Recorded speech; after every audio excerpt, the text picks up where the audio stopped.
Podcast. Hello, Okay. welcome everyone to the Coaching to Flourish podcast. I'm your host, John. We have Keyanna today. Super psyched. Keyanna, you've done some work as coach training EDU certified academic coach who's committed to empowering marginalized students. You've done some work with TRiO. Yes. I know TRiO. I worked at a school that used TRiO, Nice. and they use TRiO and a couple other things. The names are escaping me right now.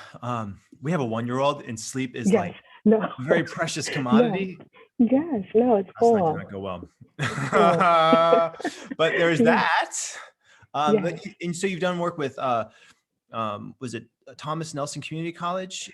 Yes. Dominion ODU. University. Yeah. And Liberty. You got your master's from Liberty University, Yes. and a doctorate in higher education with leadership in North Central University. Or you're currently earning. This is amazing. Yes. Thank you. Yeah. Thank you. Welcome. Thank you. What's it like to hear all that out loud and be here right here now?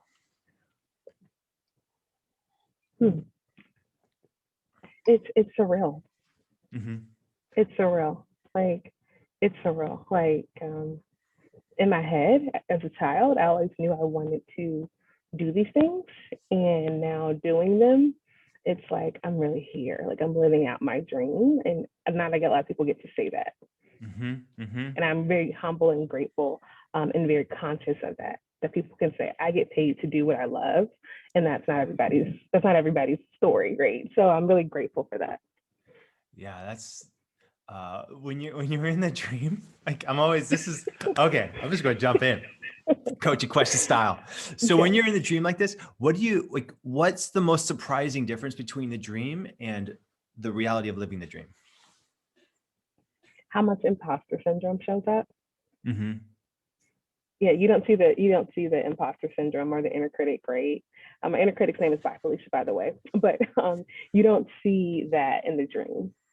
You don't see how much you have to fight against that. Right. Yeah, there's definitely an element of I don't know. I've always felt like there's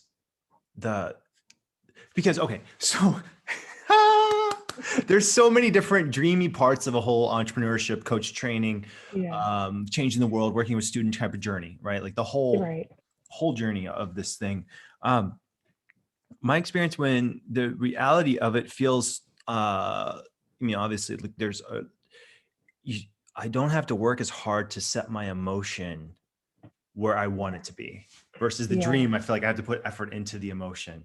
Yeah. How much effort did you put into that dream? Like, does that make sense? Yeah. No, it does. I think it was a conscious decision, like every day, everything that I am. I always say I leave it on the table no matter where I am. So I really feel authentic in my space. So I feel like I had to put a lot of effort into my dream, but really it was just putting myself, like being vulnerable, taking the risk, asking for help. So I feel like I had to put a lot of effort, but really just putting myself, like making the conscious decision to say, I'm not going to be afraid to take this leap. I'm not going to be afraid to go to this college or do this thing or ask for what I want. Yeah. Wow. All right, let's dive in. What's your story? How did you grow up? Where did you grow up? Biggest influences, things like that. Yeah. So my story, I actually am from Louisiana, Franklin, Louisiana. It's a little town an hour outside of New Orleans. And at about 5, I moved to Virginia with my mom and my stepdad. My stepdad was in the Navy. So that's how we got to Virginia. We stayed there. And we were still here. And so I got a chance to, when I got to high school, I decided I wanted to go to college. But before then, I was in special ed from kindergarten all the way up to my freshman year of high school. Once I got to freshman year, we kind of did inclusion, which is you have an IEP, but you're mixed in to a bigger class. And so my journey really begins there because, I wanted to go to college. I knew that I wanted to go to college because I've watched A Different World. Anybody familiar with A Different World? It was amazing. And I was just like, I'm going to college, I'm going to get a degree, I'm going to find Dwayne. So that started my journey. So I went to my counselor and I was like, hey, I want to go to college. No one in my family's ever been to college. What do I do? Right. And so She says to me, she looks at me and she says, well, Keyanna, because of your IEP, you know, you won't make it in college. Maybe you should do the vocational school. Mm. And that moment really changed me. It was like the deciding factor when I look back on it. It was like a crossroads where I could say, okay, well, I'll just do that. Or I could really trust my instinct, whatever instinct I had as an 18-year-old, and seek help elsewhere. Mm-hmm. You know, I did just that. So I cried first, just in the hallway. And I went to one of my favorite teachers and I was like, look, this is what she told me. Can you help me? And she's like, yeah. And so we talked about Thomas Nelson as, which is a community college, as a soft start, you know, just because my mom wasn't ready for me to go off. There's a lot of tension there. And I did that for a year. And then I was like, okay, I'm ready to go. So I transferred after a year to Old Dominion. And Old Dominion changed my life. Old Dominion University, I call it my promised land, because it was really where I developed and I flourished. And I actually got my first job opportunity there. I was walking to class. I had a professor say to me, I was crying again, because I'm a crier.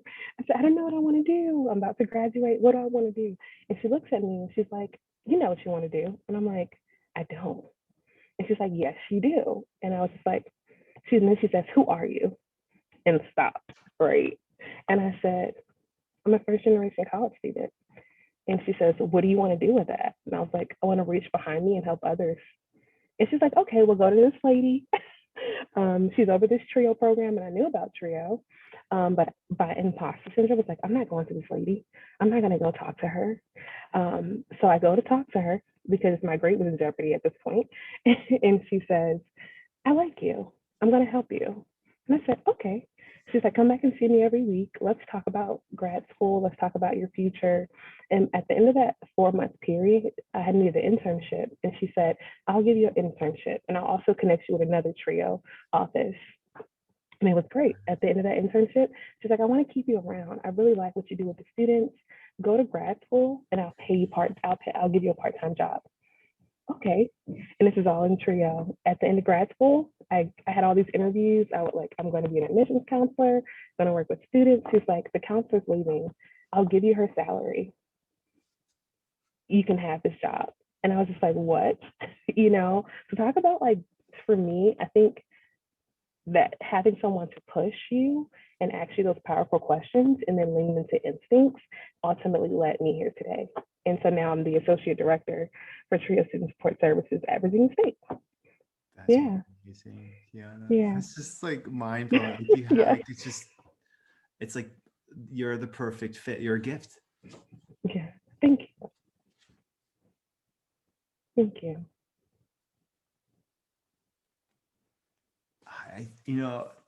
I can't. There's just coachy questions coming up. I can't I'm like, where are the interview questions? They're not there. They're there. It's just coachy questions. Like, okay, so I have to ask the coachy question. Yeah. What's the usefulness of imposter syndrome? It doesn't. There is no use for it. Okay, cool. Then what do you want to do with it? I want to throw it in the trash. Do it right now. Let's do it. Yeah. Okay. Put it there in the hands. Yeah. I'm going to take a piece of paper. There we go. There we go. What's it feel like? What's it like? Oh, wow. There it is. It feels good to release it, you know, in total vulnerability, because that's who I am. Coming in today, I was like, this is nice that they want to talk to me, but you know why? Like, I know why, right? But there's another level of it, you know, being authentic to that. Yeah. Yeah. I mean, I feel like there's always this play between, what we dream and hope to accomplish, and then what we feel like we're worthy of accomplishing. Yes. And, it's like this odd kind of internal setting of the pieces, in place. Yes. And it's a risk, because what if it crumbles, and then, what if you don't do enough setting up, then you're not going to be able to do the job. Yeah. Absolutely. How does that play out for you? For me, normally I have this moment where I'm like, okay, it's not going to work, but then I have this other moment. Initially, that's my knee-jerk reaction, raw thought. Yeah. And then, but once I start leaning in and trusting intuition, especially with my students, right? Like when I'm building a program, like this program that I'm doing now is really new, it's brand new. And we just got a grant for it in September. So I'm building out the pieces of this program. And I'm like, okay, this is a different culture, but in my instincts are saying, go here, right? Do this. But the other side of me is like, what if that doesn't work? You know? But when I lean into it, I just jump. And then all of a sudden, all the pieces just kind of fall like in perfect, it's like a perfect foundation, or what I'm seeing is like puzzle pieces. They all, like, I'm not doing it. I'm just trusting my instincts and walking in that, and they just fall into place where they need to be. Yeah. I mean, it's just hearing your energies. There's such confidence with it. There's such a trust in yourself and your instincts. What in that moment way back then, like what where did you find that, or how did you find that? I would say my biggest influence is my grandmother. And so she would always say to me, like, trust the good inside of you and in your heart, like trust, like she would just reiterate that through her actions and her words to me. And she would always say, I prayed for you, like I prayed for you. And so, you know, when you were little, I prayed for you. And so I always just would, to myself, I'm like, okay, someone prayed for me, so I can't be that bad. You know, just kind of like this affirmation that like you're good, you're okay, like just be that, just be who you are. And so I think having her in my life at such an early age really kind of gave me that foundation to just say, do what's in my heart. Yeah. And I saw her do what was in her heart too. She lived a life of service, and that's ultimately what, you know, I aspire to do. Like I always say, leadership is for service, not status. And if you're not serving, then you're not leading, right? Right. Yeah. It's asking, like, how can you bring value? Like, yeah. Again and again, so many different ways. Yeah. Not trying to get something. Yeah. Oh, wow. Okay. So who was that advisor in high school? You remember the name of the teacher? Yeah, it's Miss Finn. She was Okay. a counselor, a guidance counselor. Can you believe that? No, so that was the mean one. Miss Finn was the mean one. Yeah. My teacher in high school who helped me was Miss Graham. She recently just passed away, maybe a month ago. And then Miss Rice Weber. Those two together really helped me and helped me find my voice. Wow. I mean, I'm just in awe of these teachers who at different points in time have conversations that really change the course of a young person's life. And I don't even know if they realized what they were saying when they said it, right? Right. You know, sometimes you're just trying to help a student along and you're just trying to make sure that student has what they need. And I don't think you're in the moment, you're just trying to get the student from crying, but you don't realize how your words land. Wow. Yeah. And then even then, like, there wasn't, connected through social media and things like that. Yeah. Now you can stay connected to your teachers even when you're in college and keep that connection going. With your program now, what's the scope of it? Like, what are you up to? Yeah. So my program, TRiO program it started off as 3, right? And it's grown over into 10. And my particular program serves college students, and our whole focus is retention and graduation. But in that journey, we're developing soft skills, study skills. We're really, I say we're like Walmart. First generation, low income students with documented disabilities can come to us and really get everything they need. And we only serve 140 students. So that's how we're able to specialize this program. And so TRiO programs are actually all over the United States and in all U.S. territories. So that's a great part. So yeah, so that's what I'm doing. My current position, like I said, it's a new grant. So I'm here developing this program at Virginia State University. That's awesome. That's awesome. What are the patterns you see in students you're working with? This underlining question, and they'll say it too. I've heard it a couple of times. Is do you see me? Am I good enough? Like they've vocalized that to me since I've been, meeting with students, and also since the pandemic, this loneliness that they vocalized as well. just because they have to be so distant and they can't really hang out the way they would normally would, or even campus life is different. So those are the patterns that I see, but I also see a glimmer of hope, like this hope, like it's going to get better. I'm still working for my future. Mm-hmm. Mm-hmm. I've done a lot of work with Elevate Oregon. There's a nonprofit that works with Park Rose High School here. And I found that the students I worked with, there was always this really like tough barrier that I had to work through. And I get it. Like I'm a white male walking into a school that's, 80% Black, 20% white. Here I am, coming in. There's always this resistance to me. I get that. But I had to, like, once you work through that, then it was like the floodgates opened. Yes. And then there was just like, oh, I have someone who's safe. I can share this with, like, but there's always like these testing like questions first. You know what I mean? Like this, like, let me throw something out there and I'll see how you react and see how cool you are or not. How much do you see that in the work of these students? Yeah. So maybe not, maybe not the appearance, but I think it's almost, is she really gonna do what she said? So I can see that they'll text me like, hey, Keyanna, where can I find this? Or, like, because one girl said to me, because I always ask this question, so what are your expectations of TRiO? Just, general question, because that's one of the things required for our grant. And she says, well, I have no expectations because everyone always lets me down, right? Yeah. Yes. And so from then on, note taken, that no matter how little it is, whether it's I'm going to get you a sticky note to I'm going to help you figure out your meal plan for next semester, to follow through with every student. And I do that anyway, but it reiterated to me how having someone you can depend on is a privilege. Right. And I don't think, villages or people that are around students, I think we're all broken. And if we're not aware of it, it can drown us. And so sometimes you can only show up for someone as much as you show up for yourself. So if I'm not emotionally showing up for myself, how can I be expected to show up for another person? And so I think that's what sometimes the students are missing, is that just who can show up for me and with no strings attached. Wow. It's almost like your energy is serving through osmosis. You doing you well.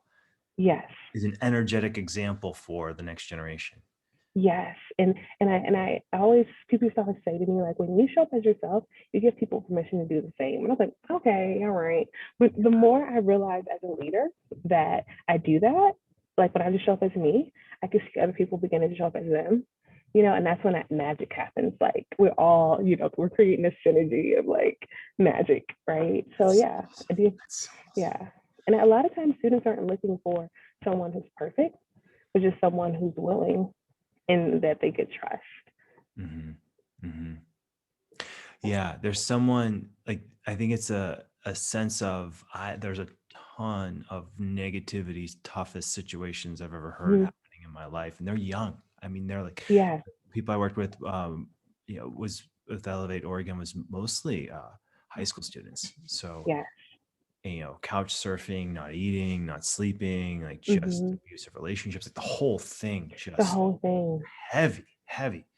Yeah. And they want to know, are you safe? Are you going to go and tell on me? Are you going to, are you going to go and do these things? How do you hold that? Because you're in that spot. Like, how do you hold that, both externally and internally? Yeah, I think externally, for me, I hold it by I'm very intentional about my space, right? So even the way I'm sitting when I'm talking to a student, right? So it's really all like, and I'm like open. From the moment I meet them and I introduce them to the program, I'm constantly just reiterating, like, you can stop by, even if you don't have an appointment, like, this is an open space. And when they test it, then they realize that I was telling the truth. And then they're like, hey, Keyanna, you have some water? I'm like, yep, here you go. So it's just kind of like reiterating that from the beginning and then building that rapport, like from the moment that I say hello, right? And then internally, just being aware of my own stuff, right? I go to therapy once a month, and not because like I'm having like this mental breakdown, but just as a tune-up. Because Wow. like to make sure that emotionally I'm available for my students. And one thing I say to myself in the morning, I have to eat breakfast, because me eating breakfast is the difference between, maybe me being attentive to the student or realizing the thing that's not being said. So just treating myself well and being wellness, and just trying to exercise and drink water, just making sure that I'm in order so that I can give out, right? Yeah. Wow. So internally, that's how I hold it. There's just so much generosity in your energy. Like there's just, I can feel it just because there's no resistance to help. It's like, okay, who needs help? All right, help. Here it is. Yeah. But you're also doing the same to yourself. You're like, Yes. for the benefit. That's so Yeah. awesome. So Yeah. optimal. Yeah. And I think also too, I realized in my past, early in my career, like not early, I'm only been in the game 9 years, but earlier in my career, I realized when I wasn't taking care of myself, I couldn't be the best for my students, but ultimately really the best for myself, because students can smell when you're fake. They know it, like she's not genuine. I don't want to talk to her. You may not say it, but they can tell. So I don't want to be a hypocrite in encouraging them to take care of themselves and to eat breakfast and do these things. I want to do them first, Yeah. and then I want to show them how, right? And the ways that work for them. And that was the whole piece about me doing coaching. Um, I knew coming into the class, my motto was, first, let me be a partaker of what we're learning, but also learning the skills, but be really, what's I'm looking for, drown myself in the activities as if I'm receiving them like a client, so that when I go to work with my student, I kind of have that immersed experience. So I That's the always whole say, design. Yeah. when I promise myself, like, I'm never going to give someone something that I'm not willing to give to myself. Mm-hmm. And if I'm not willing to give it to myself, then I'm not willing to give it away, because you can't give away something you don't have. Right. Right. I mean, that's the design of a lot of the training sessions are designed. Mm-hmm. Like, I think the client, they're interactive, there's maybe 40, Yeah. 50 minutes, a session spent coaching and being coached. And a lot of it's because you learn as much as a client as you do as a Yes. coach. Yes. Like what it's like to take that internal journey and find an answer and bring it back. I mean, it's you can only do, any individual, that's the work that we all have to do for ourselves. Mm-hmm. This has been a wild year. End of 2020, beginning of 2021. We have the pandemic. We have the movement for social, racial justice. What have you noticed has shifted in the past year? Yeah. With me or students, or just With you? Yeah, with you and with your me? work and like what you're seeing. Yeah. I think students are becoming more vocal. They're already vocal, but really vocal about their internal struggle and what they're seeing. Mm-hmm. And that's not something I've seen. And it's not down a race, just wanting to talk through it and just talk about it and just, vocalize it, especially in a safe space. Mm-hmm. As well as just really this call to activism, especially around voting. I've had so many students who were like one of my students worked with the Biden-Harris administration, and he just talked about how much he loved it and how much he was energized by it. And so that's the shift that I'm seeing. And also this emphasis on good leadership, Mm-hmm. and that, Mm-hmm. leadership is not just about what you say, but it's also about what you do, but understanding that your influence matters. And I'm hearing students say that more, like, this leadership matters. Yeah. Right. Like words matter. Even Yeah. the micro things matter. Yeah. Yes. Uh, Yeah. I just see, so Moist is Latinx, and Mm-hmm. it's, I grew up in Southwestern Mm-hmm. Pennsylvania, like farm, Yeah. worked on a farm, somewhat isolated, but I also went to a magnet school in elementary school. So it's this wild, combination, and, me and Moist when we're 19, get married when we were 23. Yeah. We had our anniversary just a couple of days ago. Oh, It's happy just anniversary. like, we get it, like it's, Yeah. but as a white person, I feel like it's hard to see or understand what it's like. I mean, I know it's impossible. Like there's like, you know, it's just not there, but through her eyes, I see what she has to deal with. And I'm like, whoa, this is, I mean, I mean, it's scary to think the gap between like the experience, you know, the experience of just the different races and like how, like the empathy and the gaps there. How do you see that? Like how's that played out? Yeah. So for me, this is just besides my students, this past year has been grieving in a sense. Yeah. Because finally what I've been dealing with it as a Black woman is now on the world stage for everyone to see, and it's not okay, right? But it's even in the nuances of my everyday life. Like when I go in the store to make sure that I'm not standing in the same spot for too long, looking at something, like look at it, put it down, and make sure someone sees me put it down, right? Or just making sure I'm going the speed limit, or just the fears, the things that our parents teach us as defense mechanisms growing up, and having to deal with that internally too, right? Just, you know, watch your surroundings, always be on guard. No one's meant to live that way. That's not healthy. That's like borderline like anxiety, or even code switching, right? Having to like code switch because I'm in this environment, have to speak like this, or I'm in this environment, speak like this. That's like borderline personality, you know? Right. But we've had to do it to survive. So my thing for 2021 is to show up authentically as me. Like awesome. No code switching, like I threw that in the trash, you know, this is who I am, you know, but that's not the journey for everyone. And sometimes I still, you know, it's still a processing that has to happen. And then when you see what happened on January 6th, and then you see the response of the Senate, it's like, wait a minute, you know, wait 1 minute, you know, because no matter what party affiliation, there, you know, wrong is right is right, right? People are being hurt, you know, people are being attacked. That's simply wrong. Everybody knows that, even in kindergarten, right?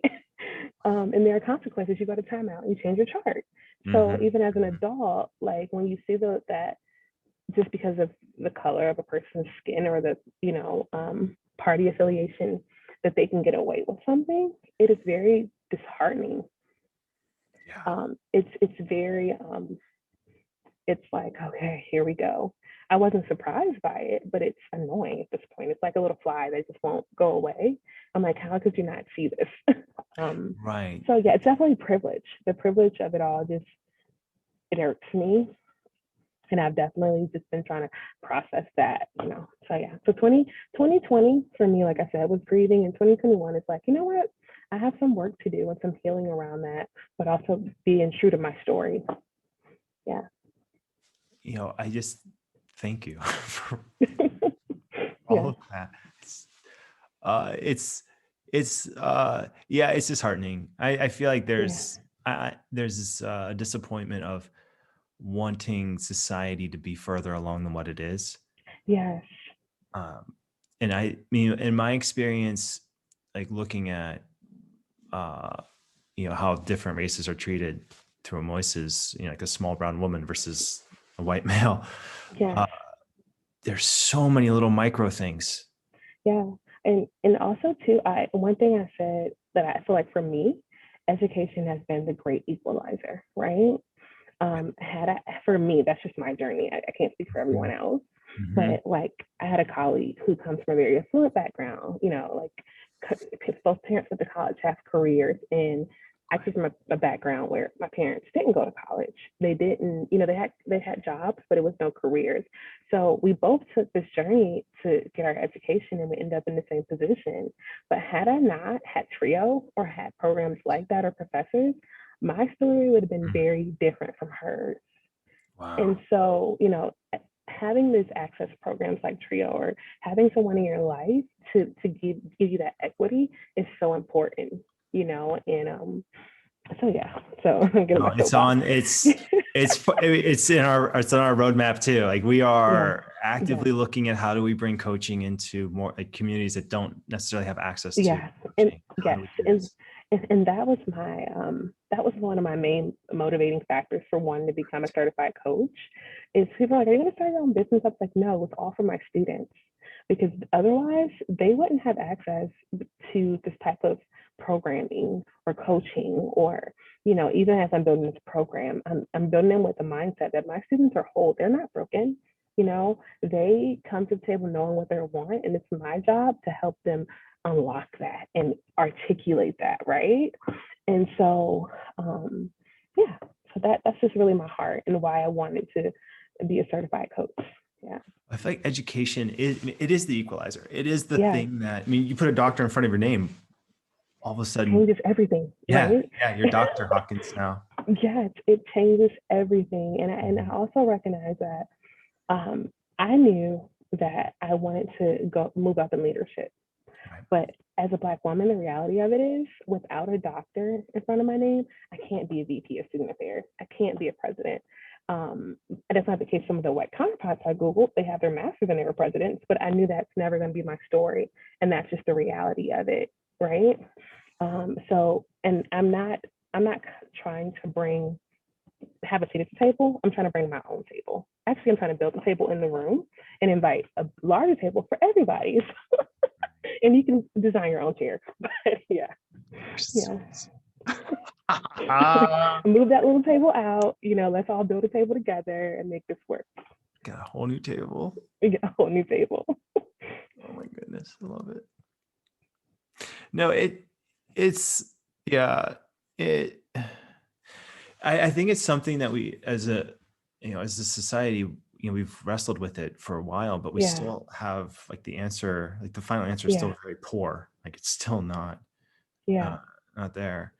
But how do you see the Black Lives Matter shift, like in this last 6 months? Like, I guess it's an odd question. Like the hopefulness of, yes, things have changed. Like we're having conversations. I feel like a lot has changed in the corporate world, how a lot of, you know, corporations are now valuing diversity and inclusivity and becoming aware of all the little things way more than in the past. Yet they're still like, okay, that's nice, but I mean, come on. In theory, that's nice. But can I see you go into your low income areas and do programming? Can I see you really target these students who are Black, low income, first generation, who otherwise wouldn't have, you know, access to these things? Like we say it, but I don't really see that the practicality of it. Like it's nice in theory. It's nice that, you know, you want to be inclusive, but where are the practical steps to make that happen? Like where are the practicals and where are the fruit of that? Because it's nice on TV, but in our neighborhoods, when students don't have food to eat or they're taking out a lot of student loan debt just to get an education, like that's not okay. Like we have to, like, and I know this is years of systematic things that are in front of us, but it really has to start with the systems that we've built, like breaking those down, which, you know, I'm realistic and know that take a while, but what are some immediate things we can do for the next generation? Let's help them fund their education. How about that? You know, let's remind them that their voice matters. Representation matters, right? Let's put people in, let's not just say it with our mouths and put one Black person in the room or one, you know, other, you know, in the room, or let's not do that.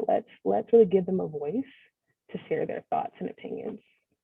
Yeah, this next generation, we have a 13-year-old, we have a 13, 11-year-old, two girls, and they're amazing. Like what their conversations with friends are. Like I have a lot of hope for this younger generation. Yes. Their awareness of some of this stuff is like off the charts compared to like where I was like that age. Yeah, no, and I was talking to my friend about this because I have a godson who's 13. And I was thinking like he's always grown up with social media and an iPad and like a cell phone. You know? So he has access way more than even I did. Right. Like I think I had a Nokia, you know, the blue one that had no color. Yeah, I had like in college we got those walkie-talkie things, like those things. Yeah. So I think I have a lot of hope for this generation, and they also have YouTube and Google and things that they can look back and say, I don't want to repeat that. My little sister who's in college now, she's like, no offense, but the older people need to get it together. Like quickly too. Like quickly. quick. You can't say that. That's disrespectful. Like she's checking everybody. Oh yeah. We have this thing in our house. Me and my sister, we say they need to copay. Like they need to copay. They need to go to counseling. I'll pay their copay. They need to work that out. So yeah. I mean, there's just a lot. I mean, I think there's a lot. And I think like the whole idea of like looking at what's the anti-racist policy, like how do what is the result? In what I see, like Ibram's book, like How to Be Anti-Racist, it's awesome. Like it just breaks it down hard, and it looks at all. I mean, and you look at the outcome of the policy, and that's what needs to change. I mean, I think for me, like where I get most excited is this idea of, how can we revolutionize education?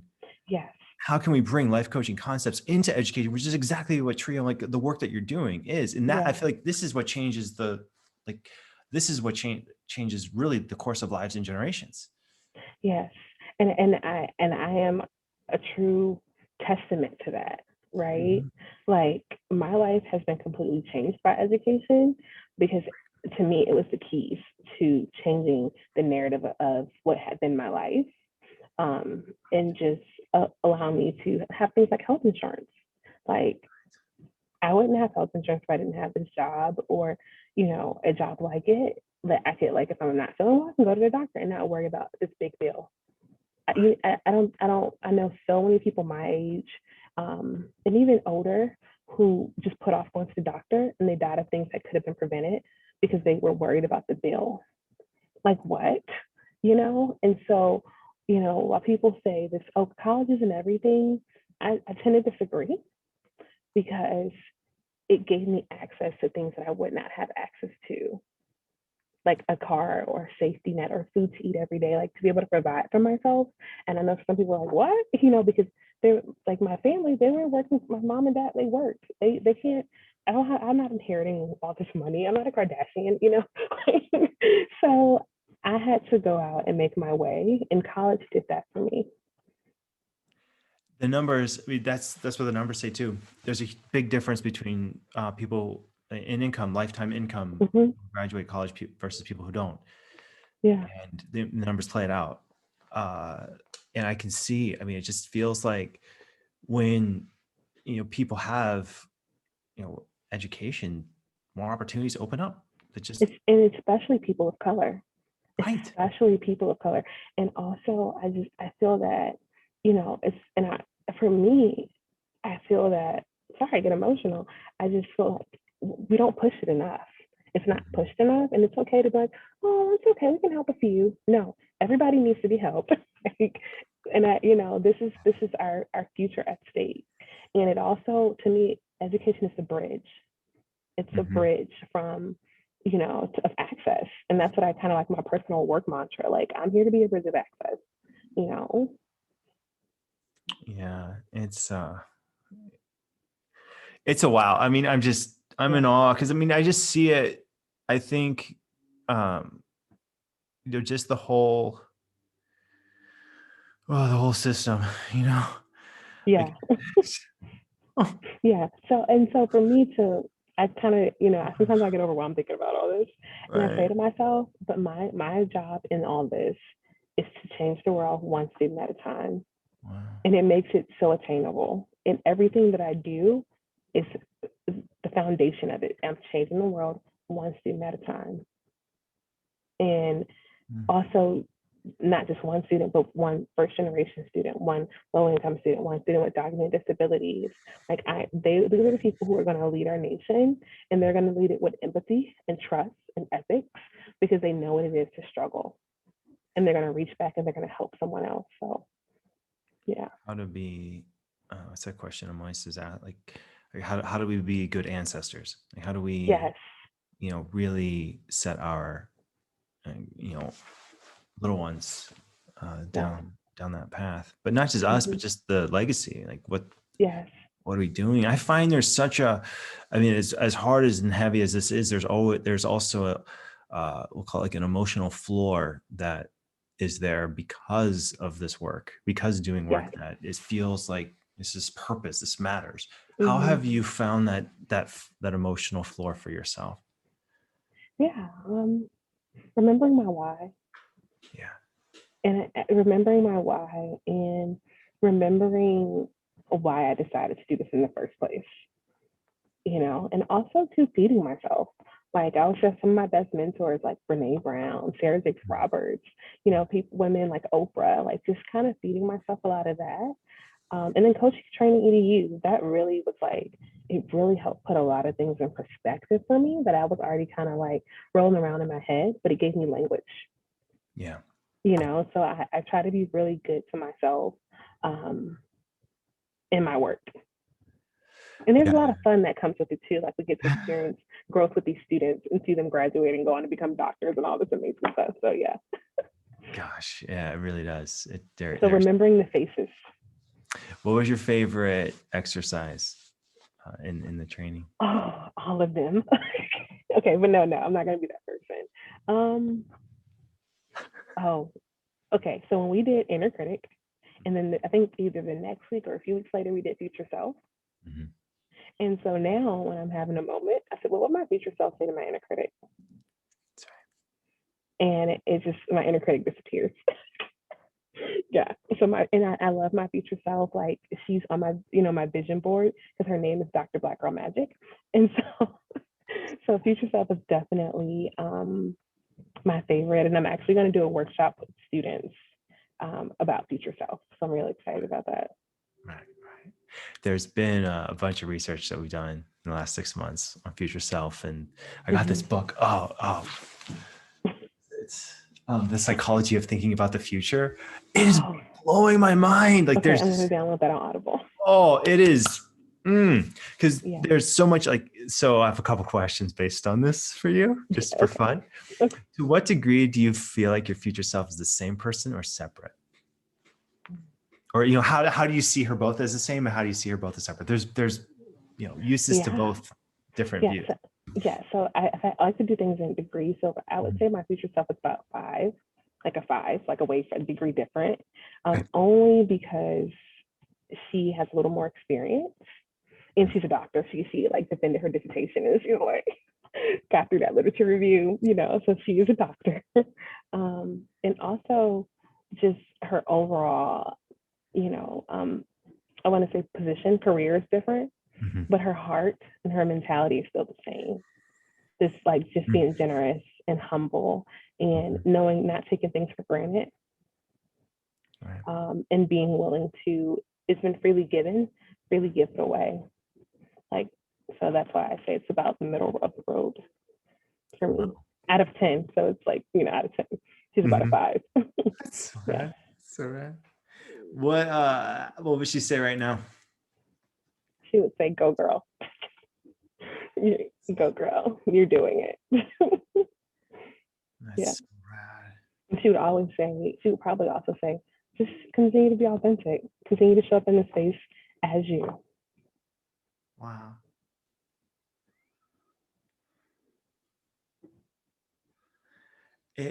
There's such, just the feeling of such peace. Like you do, like the only thing you need to do is what you've already been doing. Yes.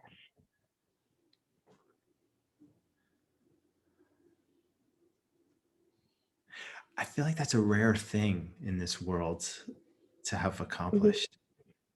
Yeah. How? Like my mind's thinking what was the milestone and what was the let's say the top 2 milestones to this place. Oh, first milestone was in high school. And I had to get my IEP signed. I was in English. And I went up to my teacher and I said, hey, I need you to sign my IEP, just making sure that, you're gonna wear my accommodations. And she looked at me and she's like, what? You have an IEP? And I said, yeah. She's like, okay, I'm gonna sign this because I legally have to, but you don't need any of this. And that was the first time in my life where someone told me that I didn't need the accommodations on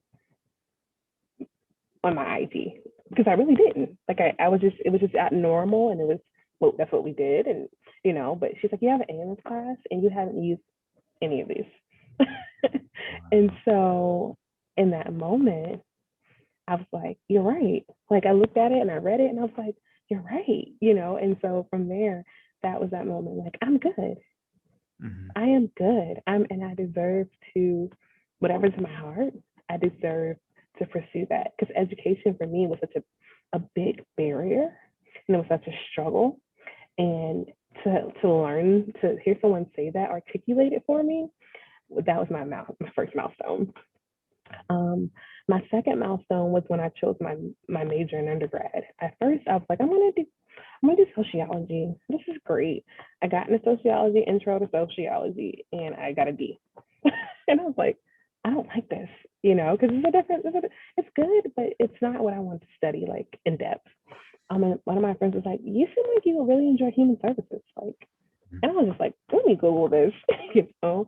And when I changed it and I went into my first human service class, it was interpersonal skills.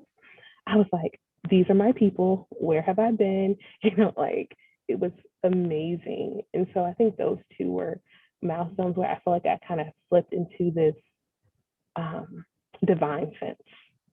Like I'm right where I'm supposed to be. Yeah.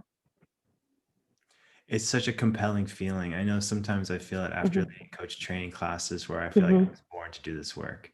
Yes. There's no doubt in my mind, like this is what I was made to do. Yes. Yeah, you definitely have that energetic feel listening to you. It's really apparent. It's just all, you know, right there. Yeah.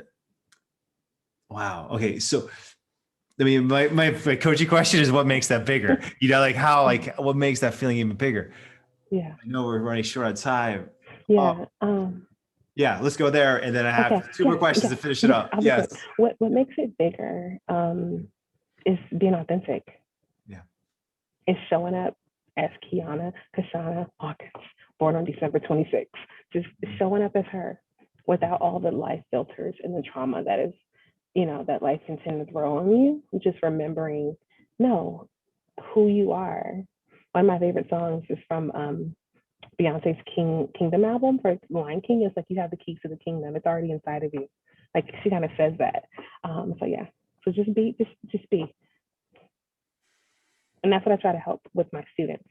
Kind of like, nope, no need to. You're you. Just yeah. I'm fascinated with this idea. Heard about when the present moment is in and of itself enough that it's the reward, like the idea of flow, right? Like just being in that. And every moment has a bit of that, but it's only when it meets a certain threshold do we really consciously feel it. Yes. And I try to live in the flow every day. Every day, consciously, no matter how I'm feeling. There's a moment in my day where I'm like, I was born for this. That's so awesome. Yeah, every day. Like, yeah. Gosh. Oh gosh. It's just like a heart sing, you know, heart sing. Yeah. Oh, what? So two questions to wrap it up. Okay. One, advice to new students, and then the second, how can Coach Train EDU best support you? Let's do the advice to new students first. Someone just starting their coach training journey.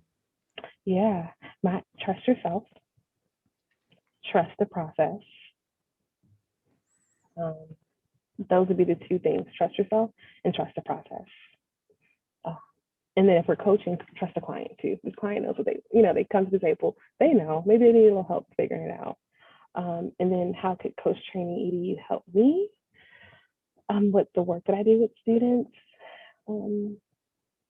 I think conversations like this, as well as like I re-listen to the class sessions just to kind of refresh my memory about certain skills if I want to learn about it in depth. So it'll be really great sometimes just to kind of have that. I don't know. I don't think you do it with future self and different things, but maybe just a kind of like a podcast of you talking about like future self, and I can go back and just listen to it, and it covers some of the core concepts. I know that's a whole other project I'm probably asking for. We're doing it just slowly. So I Yeah. have a couple of coaching clients that we're recording sessions, and then I'm talking about the sessions with Raj, and we're putting this out of the library. Can you tell Raj I said hi? I love Raj is rad. So cool. Well, I have to shout out like my trainers, Andrew and Brittany. Like love, nothing but love for them. Like when I say there are people in my life that I like just love and just look to for inspiration or think about for inspiration, they're in that group, you know. And Raj, of course, she's amazing.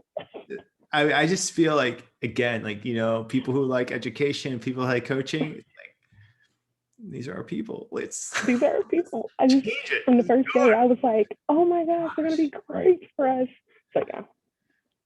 You know, it does. There's this energy of, you know, like self energy, empathetic, you know, versus empathetic energy, like self energy, it gets heavy so quickly.